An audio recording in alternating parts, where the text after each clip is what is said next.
Hello, everyone.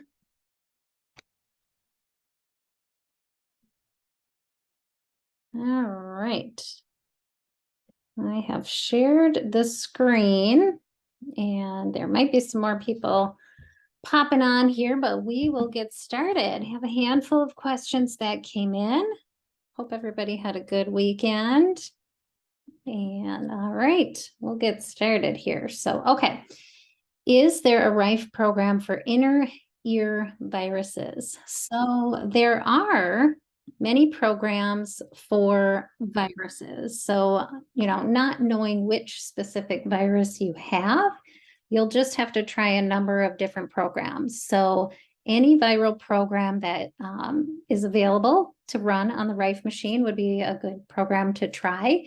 It doesn't matter where the virus is in the body. When you're running a RIFE program for viruses, it will work throughout the entire body. So last week on the Monday Zoom call, I showed a little screenshot of the RIFE software, where you go in and you pick your program. There is a little search bar. So if you look, it's either to the right or to the left of your screen, depending on what kind of computer you have. But there is a way to search for different RIFE programs that might be helpful for you. So look for that little search bar. You have to click on, there's little tabs. There's one that says name. So you have to have that one highlighted. Then you can type in whatever you're searching for, you're curious about. So I would type in virus, and then you hit the search button and it will bring up any program that would be particular for viruses, or any program that has virus in the title. So viral complex is a good one to run. There's Epstein-Barr virus programs that help with, a number of people. A lot of people have Epstein-Barr virus. So that would be a good one to run, and any of the viral programs. So absolutely, you can try running many different virus programs and see if that helps you with your symptoms. I'm not sure what kind of symptoms you're having, but any virus program, there might be virus foot baths as well. So you can look in the ION Pro Wave folder and look for some of the programs. There's a really good Epstein-Barr virus foot bath program that people have gotten a lot of benefit from. So that might be one to try as well. So just experiment with different programs, whether it's using it from the bulb or the foot bath, and hopefully you will get some benefit for that. All right. When a thermogram is performed on a person working with Conners Clinic and the results are shared with the clinic, do these results augment case-specific plans for causation findings and therefore a potential change to the treatment and recommendations at the Conners Clinic for that person? So yes, we have used thermography as a tool to help. And, when we had patients coming in the clinic, we did a thermography scan on everyone. We still do some thermography, so local patients can come in and get a thermography, but thermography, you can find a local thermographer and get a scan. And just like everything else, thermography is a tool. So we don't put all of our eggs in one tool basket or tool bucket. We have to look at a number of different tools to really get a full assessment of what's going on. So we do use thermography, and if you get a scan elsewhere, you can send us the results. We do prefer that you use a MediTherm clinic, and if you're wanting to find a MediTherm clinic, you can shoot me an email and I can send you the link to find a MediTherm clinic. That's the specific camera that is used. It's the only one, I believe, that's FDA approved. And so that's the one that we use, and that's the one that we recommend. And so if you go elsewhere, try to use a MediTherm clinic, and then you can send us the results, and we can have that on file. We can take a look at that. If we think that anything needs to be addressed, we can help you navigate that. But thermography does not diagnose anything. Thermography is showing patterns of heat. And so heat can be generated from a number of different things. Yes, it can be generated from active cancer cells. It also can be generated from inflammation, can be generated, from, infection or a muscle tear or injury or healing from surgery. So there's a number of different things within the body that can generate heat. Of course, now these scans are being interpreted by medical doctors, and so they are obviously trained to look at the patterns of heat and figure out what is normal, what is abnormal, what it might be correlated with. So we get a full report, and then we can use that as a tool to help us. We can use it to track progress. Thermography is better for some things and not so great for other things. It's not going to give us a good glimpse at how prostate cancer is doing. But it is very good for, breast cancers. And again, it can't, diagnose or tell you, oh, you're getting much worse, or, oh, you're getting much better, but we can look at trends. And, we can correlate that with everything else that you're doing. And we can, kind of use that as a tool, oh, okay, maybe we see some more heat. So maybe we want to try some additional things. Maybe everything is looking much better. There's less heat. So, okay, that's good. Let's stick to the current protocol. Things are moving in the right direction. The other thing, thermography is good for is looking at dental health. So, dental inflammation can be a root cause of many different types of illnesses. Breast cancer in particular can have a root cause of a dental factor. Your lymphatic system from the perioral cavity drains down into the chest and into the clavicle. And so there's a lot of correlation between dental issues and the meridians and lymphatic drainage and all of those things, and in particular breast cancer. So yes, we use thermography. Again, we don't put all of our eggs in the thermography basket. So certainly if you would like to do that, you can. And it's typical to do an initial thermography scan. And for breast tissue, then you would need to go back 3 months later and get a follow-up breast scan. That's just standard. That's called establishing your baseline.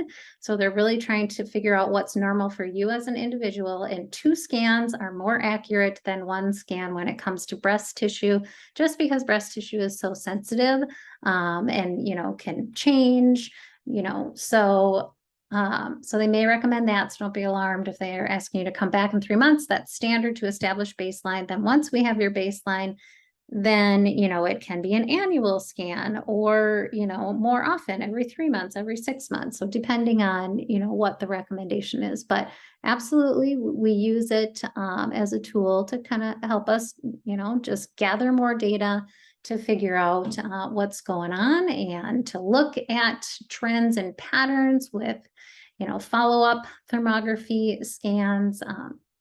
So we can use that as a tool. Is there a reason thermogram is not a general, or is it a specific case-by-case recommendation, a service of the Conners Clinic? In our case, we do not see this as being recommended. So, right, we maybe didn't specifically recommend it for use as a tool. It is in the binder in the resources section under beneficial therapies. So it is something that is noted in the binder as a tool that people certainly can use. Of course, now that people are all over the place, not just local to us, I guess thermography isn't a recommendation that we make to everyone, because we're not physically able to see people in the clinic and do a thermography scan on everyone. But absolutely, it can be done. There's no risk in a thermography. There's no radiation exposure. There's no tissue compression. So there's no negative to it. But again, it's not something that, a thermography scan, it's not something that we are basing all of our decisions off of, but it can be a tool. Our studies led us to this form of evaluation to address the body systems as a whole in an effort for causational findings and remediation. So Yes, absolutely. Kudos to you. You're doing a lot of research, looking into things and other ways that to help the body. So absolutely, you can use it as a tool, but it's not the only tool we look at. So we got to look at everything else to kind of get, the best picture for every individual and make decisions from there. We use nebulized hydrogen peroxide with Lugol's to fight viruses. Would it be safe for my dad who has his thyroid removed and takes synthetic thyroid medication? So of course I can't, I can't really give a recommendation for somebody who is not our patient and, kind of tools that we don't necessarily utilize at the clinic. I have absolutely heard of people using nebulized hydrogen peroxide, and certainly in kind of the wake of the pandemic and everything, the Lugol's solution or iodine has been used to fight viruses in particular. So while I don't know off the top of my head I don't know any downside for somebody who specifically has their thyroid removed and is taking synthetic thyroid medication. I can't think of any contraindication. But again, I can't make a recommendation for, yes, that's totally safe and use that. I can't say that, but I don't know. I just can't think of any negative off the top of my head. Certainly with everything, you don't want to be using too much of it. You want to be, maybe a couple times a week, or if, you are experiencing symptoms at the onset of symptoms to kind of fight the virus from really kind of taking hold. People have used this as a tool. So hopefully that helps a little bit. What is the address to mail in a cheek swab? So I've got the address listed here. Dr. Kevin Connors, 2261 State Road 35, Somerset, Wisconsin, 54025. And we do have forwarding addresses from our old clinic in Lake Elmo. And if somebody has our other Somerset, the therapy clinic address that they've sent it to. So those two addresses will forward to this address here. However, of course, it might take a little bit longer for things to get to us, but this is the preferred address where we get the cheek swabs. Hello, am I able to get a copy of the findings from my cheek swab? I'm interested in knowing the specifics of the findings. My binder lists my cause as toxicity. Is there a more specific information available? Also, does that mean toxicity is the driver, or are there other things? Okay, we'll pause there for a second. So we don't have any more specific reports or anything to provide you based on the findings from the cheek swab. So the only thing that we have is what you have in your binder, is our, in the testing results section of the binder. There's the pages about understanding our testing, and then we've got a summary of the testing. And so what we're doing in our testing is we're trying to test to determine cause. Then we're trying to test to determine specific cancer fighting supplements for every individual. And then we're testing diet to see what we believe the cancer is using as a fuel source. And so we know what we want to eliminate from the diet. So we're not sending this in to, LabCorp and getting an official readout of these results. We're using kinesiology, and it's energy testing. So Dr. Connors is doing energy testing to determine what could be balancing these weaknesses in energy to get the body energetically to work to the best of its ability so that it can then fight the cancer and anything else that's going on. So there's no official readout. This is our testing, and what you have received is our report in quotes, I guess you would say, is our report, the Connors Clinic report of the testing results. And again, it is the cause. And yes, toxicity comes up a lot of times as causes. A toxin is something that is, a chemical or a heavy metal, an herbicide or a pesticide. So something that is not living, that is a toxicity for the body.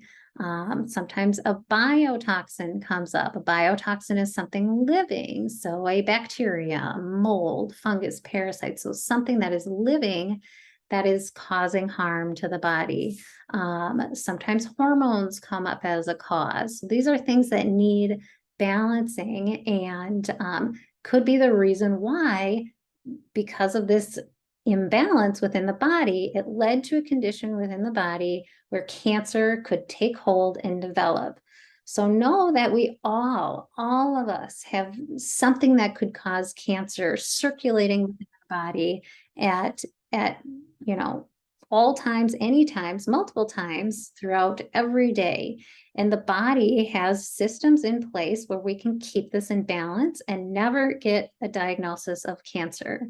So when somebody actually does develop a cancer diagnosis, it's because these systems, have gone amok for whatever reason. So, in the case of a toxin, so your body has ways to deal with toxins. If it's a toxin that we've ingested from our food, the whole digestive system is designed so that your body does not absorb the toxin into the bloodstream, and we're eliminating that toxin through waste, through either urine or the bowels, through our breath. So eliminating the toxin so it's not entering the body. So something has gone wrong within the body. We have a leaky gut scenario. We've got, we're under stress, so our immune system is suppressed and we can't get this toxin, or it just takes hold, it gets into the blood, it gets into a cell. That toxin can cause damage to DNA, which can then turn into the faulty replication cycle of these cells where it goes haywire, and then we have this rapid replication.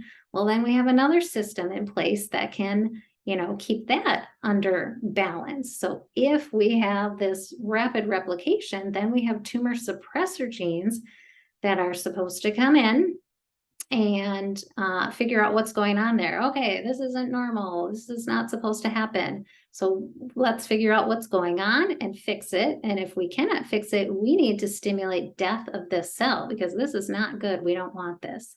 So that's kind of the process. So something happens, something gets in the cell, could be a toxin, could be a biotoxin. For some reason, your body is in this state where the checks and balances are not there, and something has gotten into the cell, caused this malfunctioning in the replication cycle, and then the immune system comes in, to try to take care of it, and our tumor suppressor genes kick in. So if your immune system is down, whether you're sick, whether you're stressed, whether it's lack of sleep, emotions, all of these things play a role.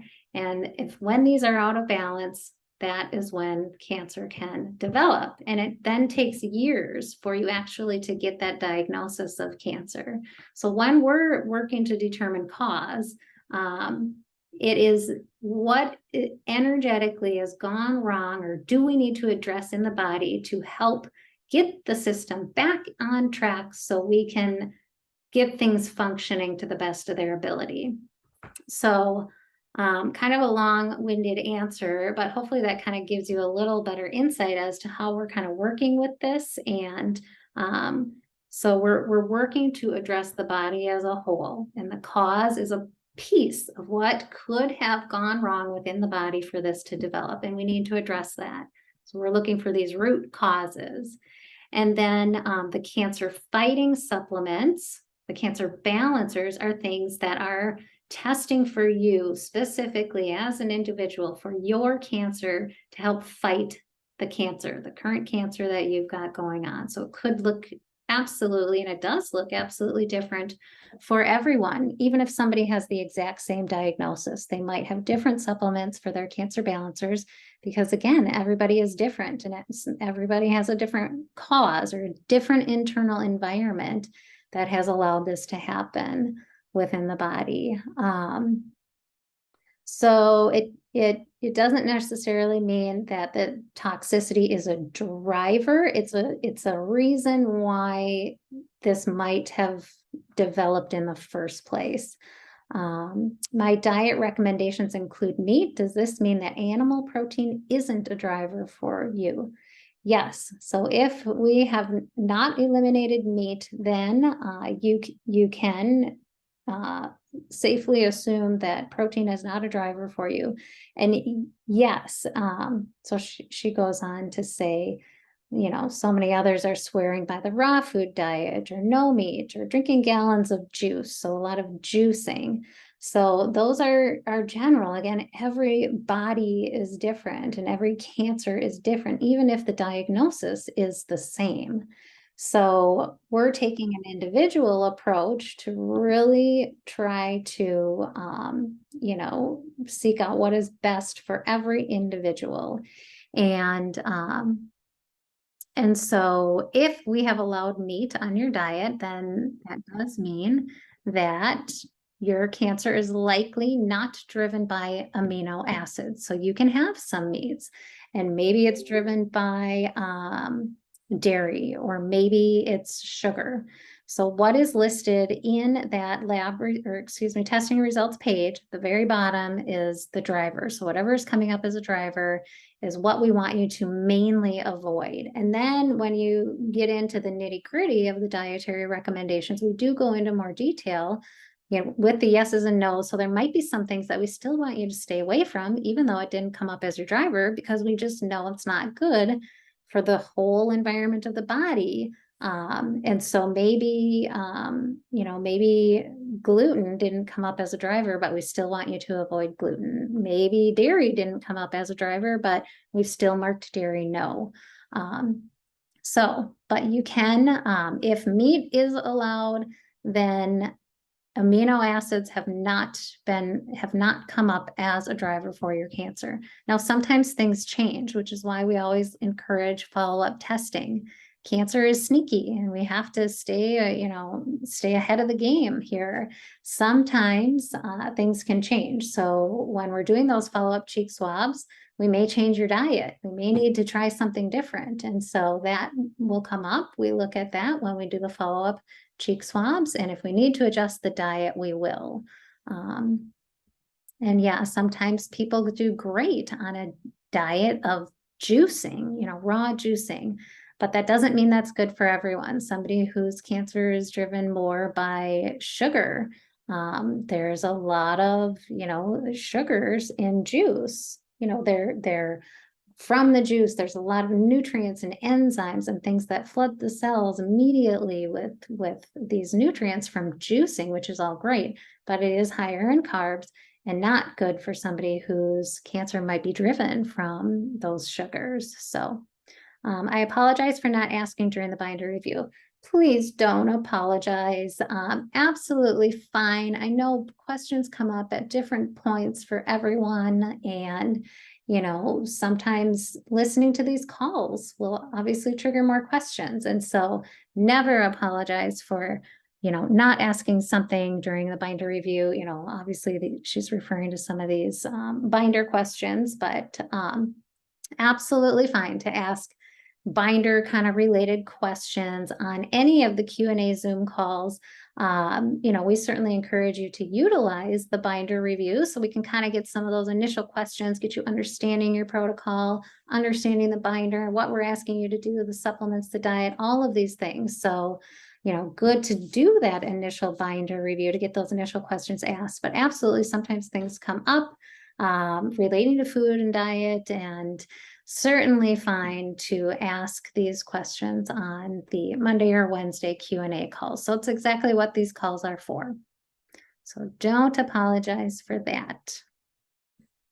My tumor marker was my 15.3 marker was 75 and it went to 143. And my CEA tumor marker was 2.5 and went to 4.2. What else can we do, or what else do I need to do? Frustrating. Yes. So it can be very, very frustrating. And I know Dr. Connors has talked a lot about lab results and how we need to make sure we're kind of assessing all different aspects. And again, not throwing all of our eggs into the one tool basket of tumor markers. So how are you feeling otherwise? Are you doing any other scans or imaging or labs? And how are those numbers looking? I know this person in particular, is doing some conventional care along with our care. She has gone through a couple different, viral things and pneumonia. So she's had a lot going on. And I would just say, keep doing everything that you're doing. You certainly can, run the Rife programs more frequently, if you're home during the day. I don't know if you're running them during the day or not. I know you're doing everything that we're asking you to do, but you certainly can, if you're home during the day, run the programs during the day, even if you're not really sitting in one spot, if it's just in the room, if you're in the kitchen and, you're making a meal or doing dishes or just doing work in the kitchen, you can have it on for an hour or so in the kitchen, even if it's not right next to you and it's just on the counter. If you're working on the computer and it's in the office, it doesn't have to be right next to you. It can just be, or it doesn't have to be on you. It can be right next to you. Even if you're just getting short, an hour here, an hour there, you can do more rifing. I know sometimes these labs can fluctuate based on what you're doing. I don't know specifically with these, the CA 15.3 or the CEA, with the conventional therapies that you're doing and our therapies. I don't know, if these numbers can be skewed because of die-off. So I'm not quite sure with that. You might want to check in with a doctor who's running these labs and see what they say. I don't know if they would change any of their protocols with what they're doing. I know everything that you're doing with us and with conventional, it's kind of new. You haven't been doing it for a very long time. So however often they are testing tumor markers, I would say maybe in another month, just see, keep doing what you're doing. You can do more coffee enemas. If you're not doing saunas, you can do some saunas. Try to work on, we see these numbers and we go into this panic mode. And I know it's so easy for that, that switch to be flipped. But try to work on emotions and keeping fear down, keeping anxiety down, because it just really creates an environment where it's harder for the body to heal. So whatever you need to do, make some plans with some friends, listen to uplifting music. Sometimes just doing all of these cancer therapies, you need a break. And so if you need a break, then absolutely take a break, go visit, again, friends or family, or go on a little, excursion to, the next town over and, go out for a drive and look at the fall leaves. So try to get your mind off of it, try to reduce stress, just keep working the protocol. I don't know if the conventional doctor has any other things or suggestions, but we'll see in follow-up labs what the trend is. So we kind of have to work on trends and not focus on one singular lab marker or one test, because definitely there's things that can skew things. So we will just be in touch and follow up closely. Maybe it has to do with, the illnesses that you're recovering from, all of these other things. So we'll keep close tabs on it. Certainly can do another follow-up cheek swab. I can't remember when the last one we did for this person in particular, but I think it was pretty recently. So I would say in a month, do another tumor marker test and we can be in touch if we want to do another cheek swab. Okay. For the past week, each morning I feel fine, but an hour after consuming the Connors shake with all my powders and AM supplements, about 30, plus Kachava, I feel tired and lightly nauseous for the rest of the day. Yesterday, I didn't take any powders or supplements and felt really good. Today, I feel very good and have only taken the Connors supplements. Next, I'll do the powders and work in the rest of the supplements throughout the day. Hopefully, this will help. Any other suggestions? So keep doing what you're doing, just play with things. And this happens a lot. We have a lot of conversations about, okay, I don't feel good. I think this supplement is affecting me. Do I need to try to push through it? Or, it really just not makes me feel not so great. So we don't want you to feel horrible. And, sometimes people have some sensitivities to things and, maybe we can find an alternative. So supplements one at a time. If you're not feeling well, back off of supplements and, it's okay to stop supplements for a day or two, see how you feel, start them back up again. Start them one at a time. See if you can identify if there is a singular supplement that is the one, that is the culprit, the one that makes you not feel bad. So try to assess that. Sometimes we can pulse supplements. I know there's a number of patients who are pulsing things, so they don't have to take so many every single day, but they are still getting them in just on a rotational basis. So we can kind of help you with that if that is something that you want to do, or you can just divide up your supplements, into 2 or 3 different categories. And then, for a week, take the ones from the first category. And then after that week, put them to the side, then take the second group, the third group. So you're still getting them in.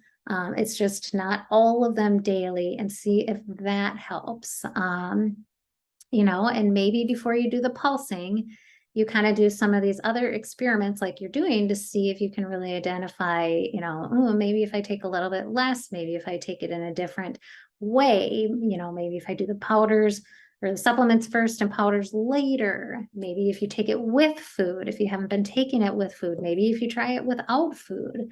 So it's a little bit of an experiment, and I wish I had, hard set rules or something to tell you that would magically make you feel better, but unfortunately I don't. So you have to just experiment a little bit, and don't feel bad or guilty if you have to take a day off like you did and then you felt good, and just keep experimenting like that. All right, my mid upper back hurts frequently. Any recommendations to reduce this tension? So I don't know currently, what you're doing. I'm assuming that you are taking a lot of natural anti-inflammatories, some curcumins, a lot of natural things to help with pain. Certainly I can revisit your supplements and see if, there's anything else I could recommend. Clear and Flam is something that we use a lot to reduce inflammation, can be helpful with pain. But also, just trying to figure out, okay, what is this pain from? Are you adjusting your body? I know your tumor is large and on your neck, and maybe it's referred pain from the tumor itself. You're holding your body differently. There's pressure on your neck and your spine. So just trying to kind of do different things to relieve that pressure. I don't know how you're sleeping. Maybe it's the position that you're sleeping in and you need some different pillows, or, try something that way. A TENS unit. I don't know if you have a TENS unit, but a lot of times that can be helpful for pain, and we do have that available on our store. It's again called a TENS, TENS unit, and it just kind of gives some electrical stimulation to the muscles.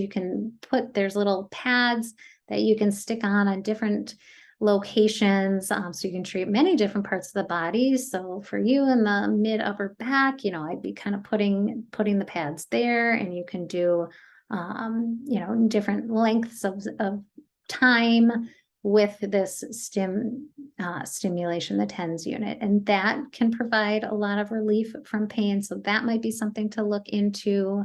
Yeah, and then just making sure you're on the natural anti-inflammatories, running the Rife programs for pain, running the Rife programs for inflammation. You can run back programs, for back pain, things like that. So again, just kind of trying to experiment with different things to see if there's something that can help. And then coffee enemas, can be great for pain as well. They stimulate the parasympathetic nervous system. So if that can really help alleviate some pain, and you can do multiple coffee enemas in a day. All right, so essential oils. I have been putting frankincense with a carrier oil on Prometheus daily. So again, if you've not heard, this person refers to their tumor as Prometheus, so has a name. We got to get Prometheus. And so he's putting essential oils on Prometheus daily. I have been reading that frankincense, clary sage, myrrh, lemongrass, citrus oils, lavender, thyme, peppermint, and spearmint all work to help fight cancer cells. Can we rotate these or do one type weekly? Yes, absolutely. You can do either or. You can rotate on a daily basis. You can do multiple of them, many of them daily. So whatever works for you, you can diffuse them. You can use them topically.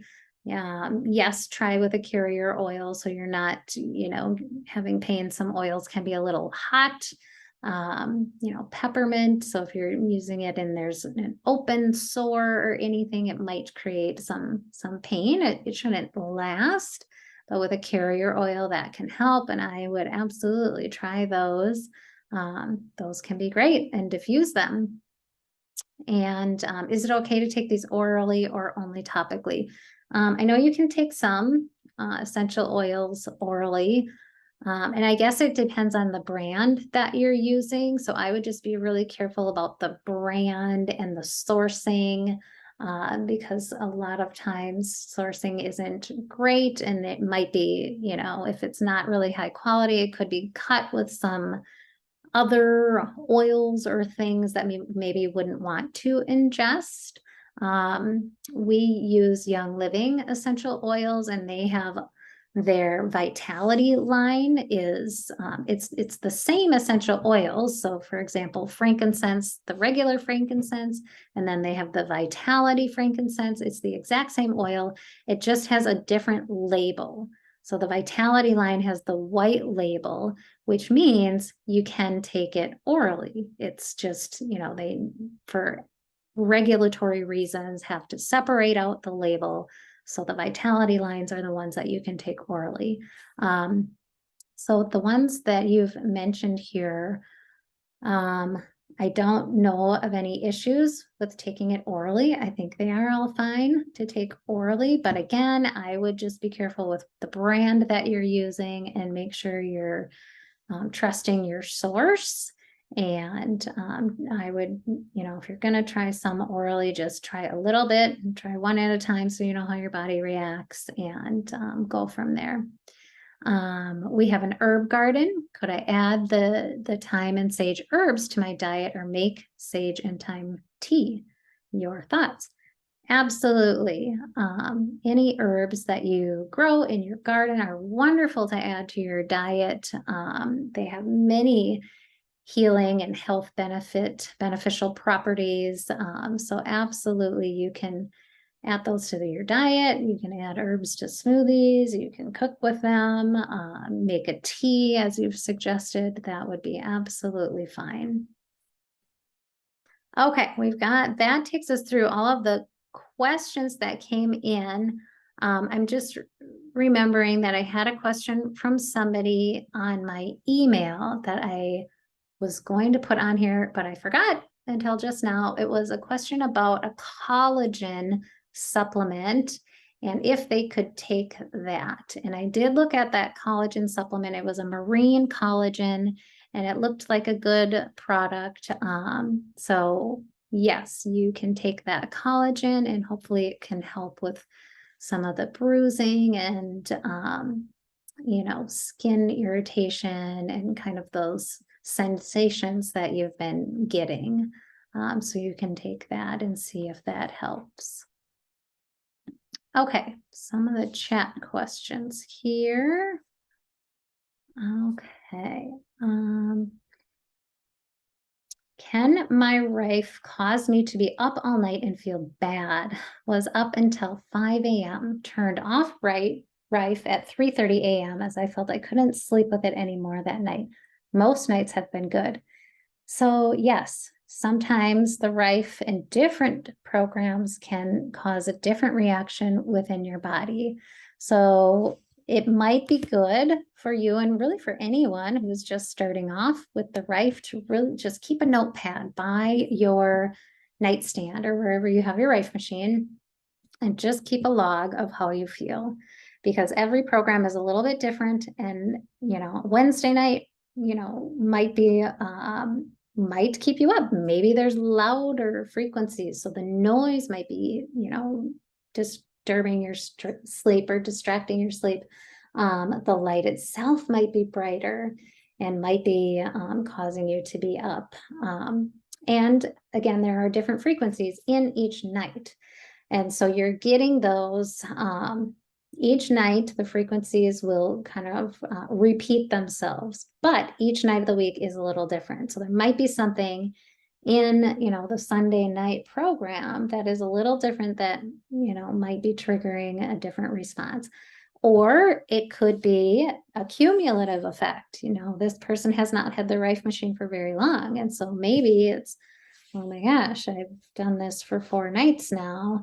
And, your body is just, at a point where, we might need to do a little more detoxing, or, you might be getting some of these initial reactions that could be related to detoxing. So it can be normal, but we want to just monitor that. So sometimes if we just move the Rife bulb a little farther away from the body, the therapy is not as intense.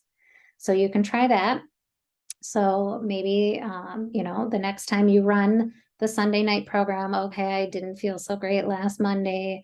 I'm going to not have the bulb so close to me. So you can try moving the bulb a little farther away. Maybe you feel fine. So maybe, then you slowly kind of work the bulb a little closer to you. And as your body kind of gets used to everything, oh, now I'm able to do the Sunday night program with the bulb right next to me. So the closer the bulb is to your physical body, the more intense the therapy is. We want the bulb to be as close to the body, as close to the cancer site as possible. But of course, we don't want you to not be feeling well or not getting sleep. So move it a little farther away. If you have to turn it off, that's fine. Just make a note of each night's program and see how you feel. Make sure you're staying hydrated. You could do some extra coffee enemas, some extra detoxing, do a foot bath, one of the detoxing foot bath programs, to just kind of offset some of these things that you're feeling and experiencing. Let's see. Okay. When do you recommend a follow-up cheek swab? Quarterly? So so typically every 3 months, and that is flexible. So if you're doing really well, you don't have to do it every 3 months. If you're kind of in maintenance mode, everything is good. You can check in every 6 months, or we have some people who check in every year just to make sure. If you're not doing well, or if you're having some symptoms that come up, then absolutely you can send us a cheek swab sooner than that 3 months. So the 3-month mark is just kind of the typical to just kind of check in, make sure everything is still on pace. But we can do it sooner if we need to, if things are going on, or we can stretch that out if you're doing really well. All right. Also, I was told to stop my B complex after the swab. What would be the reason for this? So many B vitamins are methylated. So if your B complex, and that's, a great, most B vitamins, if they're quality, are methylcobalamin. So it could be a really wonderful, great, high quality B complex supplement. But for our cancer patients, we do not want them to be taking methylated versions of vitamins. And that is because methyl groups, they attach to different sections of DNA and they turn sections off. And this is very important because we need that to happen for our our DNA in order for the instructions to be appropriate for that particular cell type. So a heart cell needs to know how to act like a heart cell. And so the methylation patterns of that particular cell are methylated so that it can act like a heart cell, which is different than the liver cell. So methylation is important, but methylation will turn sections of DNA off. And in the case of cancer, when we're taking supplements that are methylated, we are providing an abundance of these methyl groups. And so there is the potential for these methyl groups to turn off tumor suppressor genes. So we don't want to do that. So we take you off methylated versions of B vitamins. It's not that the B vitamins are bad for you. It's just the version. We want them to be in a version that is not going to potentially turn off tumor suppressor genes. So we look at that and we will make a recommendation if we want you to supplement with a different version. So B12 is likely methylcobalamin. So we would switch you to a prohydroxycobalamin or an adenosylcobalamin, so versions that are not methylated. And then folate, we don't want you to be taking methylfolate. So we prefer that you're getting your folate through your food and your diet, and then also that Greens First supplement that we most likely have you on. We have most of our patients on the Greens First supplement. So that is a whole food source multivitamin. It's what we use as our multivitamin. And so you're getting B natural whole food forms of B vitamins from that. And that's how we prefer you to get your vitamins. When we look at genetics, we might say, ooh, you really need more B12 or you really need more B vitamins based on your genetic pathways. So possibly he didn't make a recommendation for you to switch it out to a different version because you're taking the greens. And then when we look at your genetics, we can assess if we really need you to be taking extra or maybe you don't need to. So we can reassess that, but hopefully that helps. And that's the reason why we take people off their B vitamins, or the other reason would be if it's just not a good form, not a good supplement in general, and it's using synthetic versions of B vitamins. So folic acid is the synthetic version of folate, and that should not be taken by anyone. So nobody should be taking folic acid because folic acid, while it's similar in structure to the active form of folate, which is folate, and that's the preferred form in food. But because they're chemically similar, the folic acid, which is not active yet, and folic acid needs to become folate in order to bind to the receptor sites and produce the desired response within the cell. Folic acid is not active yet. It's synthetic, but because it is chemically very similar, it can bind to the receptor sites on your cells and actually block. So if it binds to the receptor site, it's not active, so it's not not able to produce that result. Excuse me. And so then it's actually taking up that receptor site space and it's blocking the natural folate from getting to that receptor site. So that could be another reason. Maybe it was folic acid, maybe it was a methylated version of the B vitamins. I've never had pain in my pancreas before. Since I started the Rife, I do get pain there now. Is this common? Sometimes we can have some pain in different organs. And when we're using the Rife machine, we are stimulating an immune response. And so there can be, people can feel it in some organs. A breast cancer patient oftentimes will sometimes, I guess, yeah, they'll experience some pain when they're using the Rife machine, or they may have some twinges or little zingers when they're using the Rife machine. So we are trying to produce a response within the body.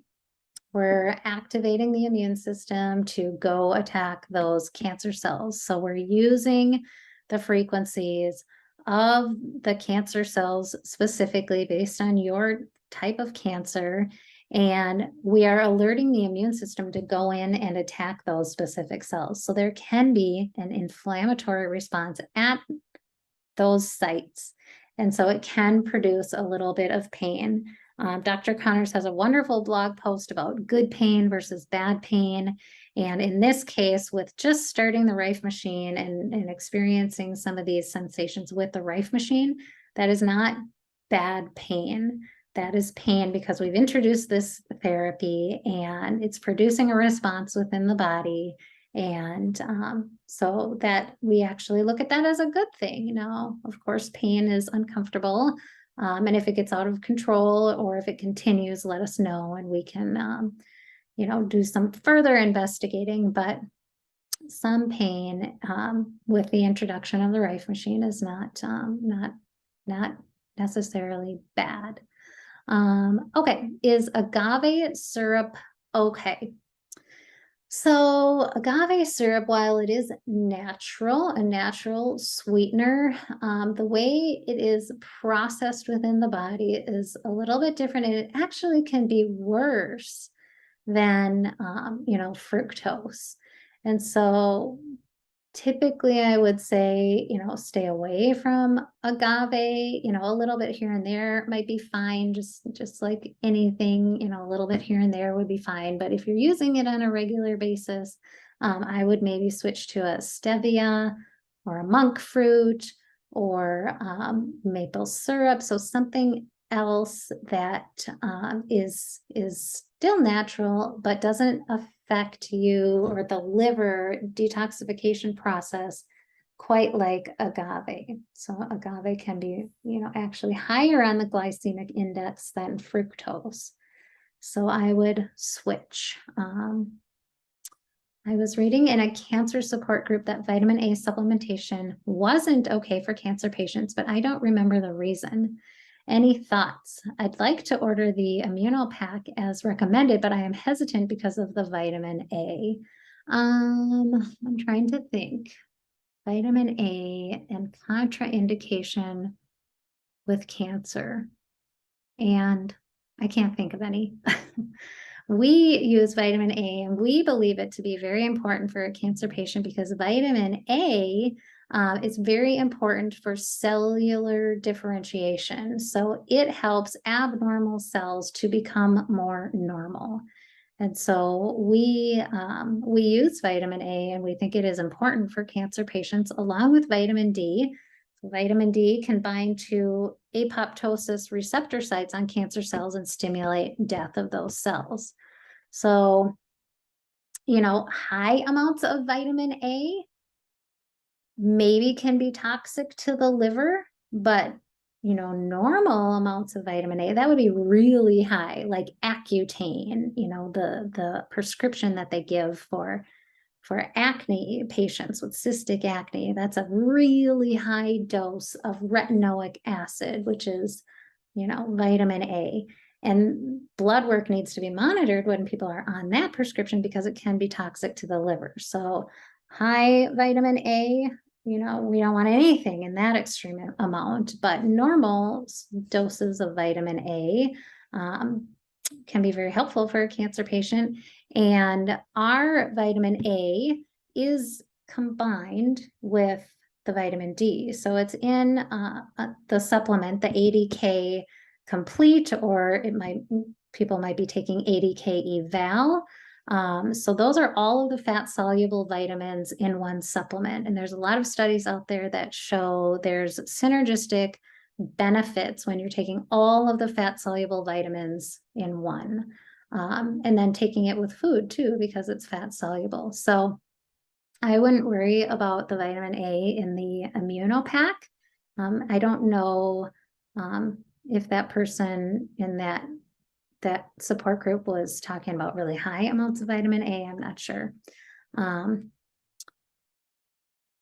Pranaram is the brand. Okay, yes, I have heard. So this person is referring to the essential oil brand that he is using. And that one is a good brand. I believe that is made by a company, a local company here in Minnesota. And that is a good brand. So yes, I would trust that brand. It was said that in a supplement form, vitamin A could promote cancer. Okay. Yeah, I'm not sure.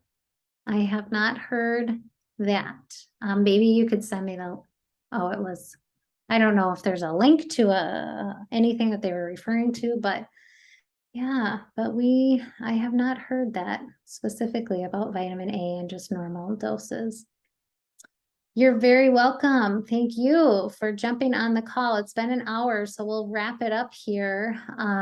Thank you so much for your questions. Let me know if you need any more information based off of anything that we talked about today. Otherwise, keep checking in on the membership site and take a look at the courses that Dr. Connors has put together. All right. I don't see any other chats coming in. I think we covered everything. So you guys have a wonderful rest of your day.